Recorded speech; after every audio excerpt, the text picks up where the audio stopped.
The last question, Mr. President, is and you refer to this, the Iraqi militias that are fighting in Syria. As you say, they have gone on their own. They are not under the control of the Iraqi authorities. Will there be any attempt by Iraqi authorities to have some control on these volunteers?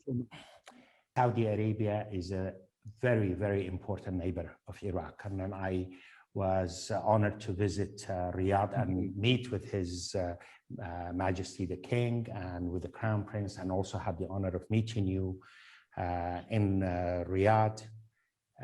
We understand, and statements against Saudi Arabia from Iraq and so-called Iraqi officials are absolutely unacceptable and does not accord with what we as Iraqi government, Iraqi state want to. I'm not, given the transition in Iraq, and I'm being as clear as I could be, this is not, we have not gone through a normal process in this country. This state has been totally undermined, weakened, ravaged by wars and sanctions and political instability. And this is a reality of it. And I'm not telling you things that you don't know. But I want to assure you, those of us in charge today, we are adamant that we want to have the best of relations with our neighbors.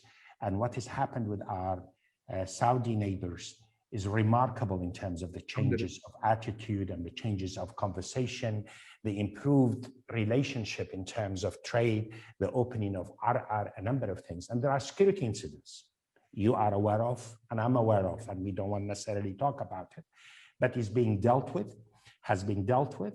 But the challenge continues, and we need to be careful because there are people who want to undermine this relationship. They are absolutely adamant to prevent closer Saudi and Gulf relations with Iraq. We are adamant that Iraq's, what I call al-umq al-Arabi, the Arab depth of Iraq, is absolutely important for the stability of Iraq and for the balance of the neighborhood. As far as Syria is concerned, frankly speaking, this war with ISIS transcended borders. ISIS did not recognize borders.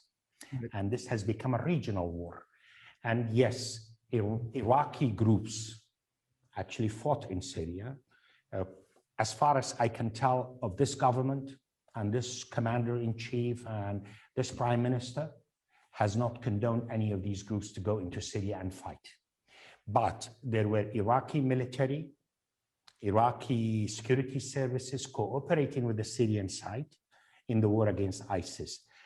By the same token, with the Kurdish groups in northeast Syria, in Rojava, there were collaborations, etc., because we were faced with a terrible threat called ISIS, and there were areas of cooperation, partly with the knowledge and acquiescence of our international partners.